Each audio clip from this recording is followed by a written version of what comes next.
is a war. It's happening now. It will decide the fate of humanity. The time to choose sides has come. We are the resistance. We are the INFOWAR.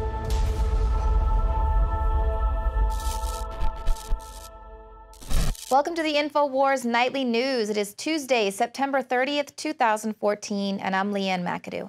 Here's what's coming up tonight. Tonight, has Ebola's patient zero arrived in Dallas? Then, guess who's monitoring Twitter and Facebook? And why has the president missed over half of his daily briefings? That's next on the INFOWARS Nightly News. They're trying to say they want to run down our God, Obama, who's the puppet front man for the globalists. They're saying they want to run him down. It's so bad, ladies and gentlemen. The CDC has confirmed today the first diagnosed Ebola case in the United States. The bottom line here is that I have no doubt that we will control this importation or this case of Ebola so that it does not spread widely in this country. It is certainly possible that someone who had contact with this individual, a family member or other individual, could develop Ebola in the coming weeks. But there is no doubt in my mind that we will stop it here. So the hospital says that the patient was admitted based on symptoms and, of course, his travel history, and that they've been following proper quarantine procedures as well as proper testing outlined by the CDC. But take a look at the timeline. Now, he returned to Texas from West Africa. He's here visiting family members and didn't start showing symptoms until 4 or 5 days later, but didn't start seeking treatment until the 26th. And they report that he has been isolated since the 29th. So there was a few days there where this patient is out amongst the regular people there in the hospital. Were they already putting the proper protocol in place at that point? But also, the Star Telegram is reporting that Dallas-Fort Worth Airport has no direct flights to or from Africa. So if this patient were flying, he would have had to make another connection. But they're not really concerned right now with the travel itinerary, not too concerned if other people coming from West Africa could also be exhibiting these signs of this sickness. But one thing that they do confirm is that he is here visiting his family members, and his family members have come in contact with this virus. The patient was visiting family members and staying with family members who live in this country. We will contact anyone who we think has any likelihood of having had an exposure to the individual while they were infectious. At this point, that does not include anyone who might have traveled with him because he was not infectious at that time. Now, this announcement of the first diagnosed case of Ebola in the United States comes just days after a German virologist announced that 5 million people would die in Ebola-infected nations within Africa. Now, despite attempts to reassure the public that there's nothing to worry about, the United States government has been preparing for an outbreak for months. We have been reporting about the inordinate amount of emergency supply requests that they have been making as well earlier this month. 160,000 hazmat suits were purchased, and the CDC is saying there's nothing to worry about. We can definitely control this virus. Don't you worry. But just days ago, just a few days ago, the CDC was issuing warnings to funeral homes about how to prepare for Ebola victims. They gave a 3-page list of recommendations instructing funeral workers to wear protective gear while handling Ebola victims, as well as warning them to not carry out autopsies or to embalm corpses. And the station reporting this asks, if the outbreak of this potentially deadly virus is in West Africa, why are funeral homes in America being given guidelines? And of course, that's a great question. Once again, officials are really keen to stress that there's nothing to worry about. There's no cause for alarm. They want to keep the public, just calm and satiated here. But our big question is they've been preparing for this for months. They've ordered the hazmat suits. And just late July, the president altered the existing orders that allow him to quarantine and detain well persons, as in addition to people that might be exhibiting flu-like symptoms. So the question is, will the CDC activate emergency measures after this Ebola case has been confirmed in the United States? Now, currently, plans on the record allow for the quarantine of well persons as well as those who do not show symptoms of the virus. Now, the official CDC website details specific laws and regulations governing the control of communicable diseases. Now, under this, even healthy citizens who show no symptoms of Ebola would be forcibly quarantined at the behest of medical authorities, and quarantine is used to separate and restrict the movement of well persons who may have been exposed to a communicable disease to see if they become ill. These people may have been exposed and do not know, or they may have the disease but do not show symptoms, states the CDC.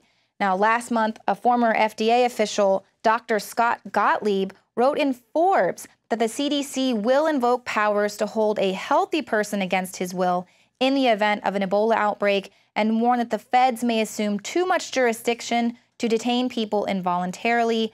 Of course, this could lead to scenarios where people could be detained for long periods just on a suspicion that they might have been exposed to some pathogen and then forced to submit to certain medical interventions to gain their freedom. And this is, of course, something that we've been talking about, these mandatory experimental vaccines. Now, currently, the CDC is saying that they're not going to be detaining anyone until they begin to show symptoms. That's why they're not really concerned about other people who might have been on this flight. But here they're saying that what could be happening is that they will be quarantining and detaining people who do not show symptoms and forcing them to comply with mandatory experimental vaccines. It's Paul Joseph Watson with INFOWARS.com, and the CDC has confirmed the first case of Ebola in the United States. Obviously, this is an unprecedented development. We've written articles for weeks warning that the CDC was preparing for this outcome.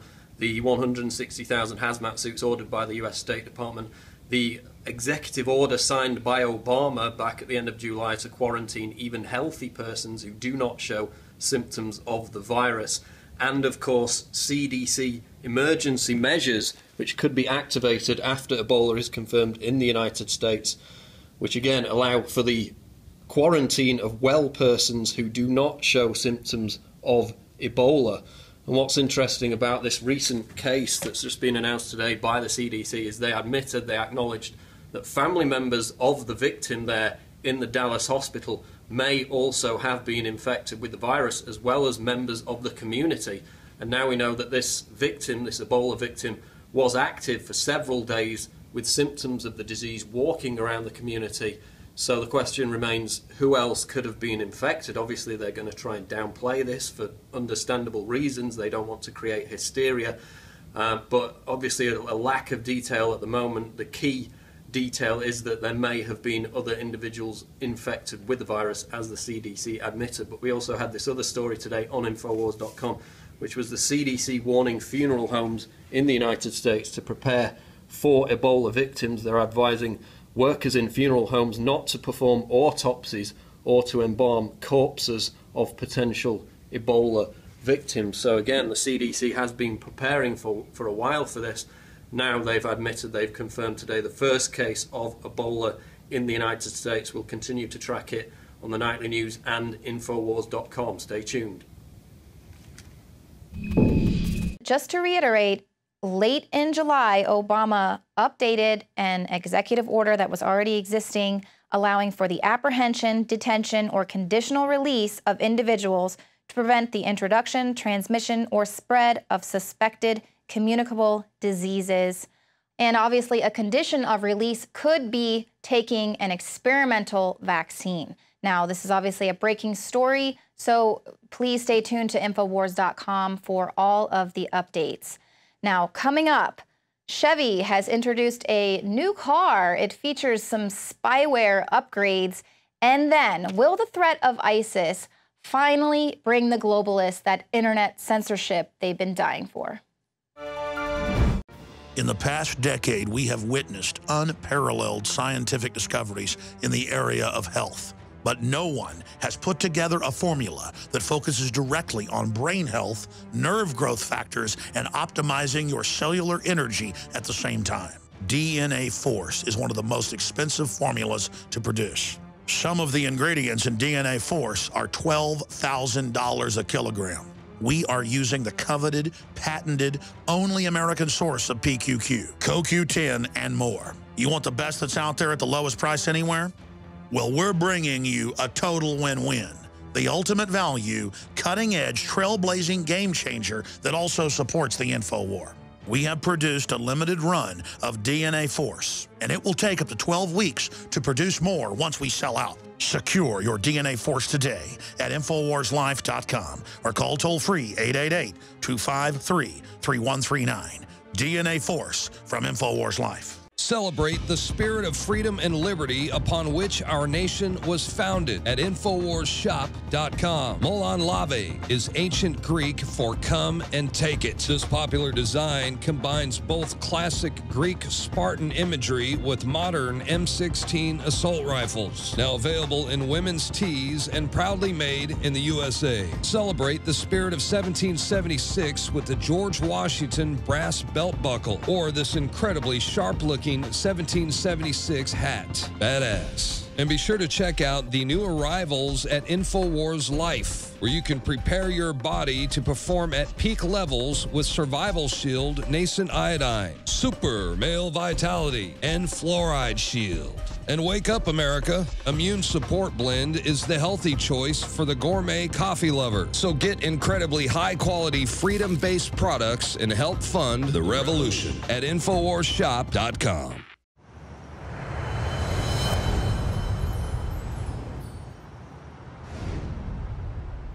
I'm Joe Biggs with InfoWars.com. Chevrolet has announced the release of their new 2015 Corvette Z06 model. Well, it has a very, very creepy feature that's going to be in it. It is called valet mode. Now, the new feature of GM sports car is part of the performance data recorder called valet mode. It is a high-tech equipment that allows vet owners to secretly record conversations in its interior, as well as the information about its performance, even when they're not in the car. Think about that. Your car is going to spy on you. Whatever conversations you have, whatever it is you do, they're recording it, they are listening to it. Now listen to this. This is crazy because Harlan Charles is the Corvette product manager. He says anyone who has ever felt apprehension about handing over their keys will appreciate the peace of mind of knowing exactly what happened while their baby was out of sight. Think of it as a baby monitor for your car. So they're taking away your right to privacy so you can have this peace of mind to have this expensive toy. They're using it under the beard that when you go and take your fancy brand new Chevy Corvette to a restaurant, to a club, and valet has it, it's to give you peace of mind because in case they decide to go on a joyride, it's not because they want to store and collect data on you and find out what it is you do, because the kind of people who drive Corvettes usually are going to have a lot of money, probably work in some kind of business, something like that. So it's a good, valuable tool for the NSA to be able to secretly snoop in on your conversations because it records all data. And we all know these cars have built-in telephones, so the NSA can listen in to your calls now. We already know, I showed you the video last week of my Samsung Galaxy, how inside the user agreement, it's saying that the NSA can spy on you and they're not liable for any data lost, anything like that. So one of the things that's happening right now, RT wrote an article saying Little Spy Corvette, GM's new high-tech recorder, illegal in many states. So it's illegal to record people without them knowing about it. But I'm pretty sure there's going to be something in that user agreement when you buy your car, you'll sign that privacy away, or that right to privacy away, and they'll be allowed to use that as a way to get through the legal court systems right here. But right now they're saying General Motors is scrambling to prevent owners of the 2015 Corvette from breaking the law with the car's high-tech recording device. So apparently the company never got the memo that secret recordings are illegal in many states. This truly is an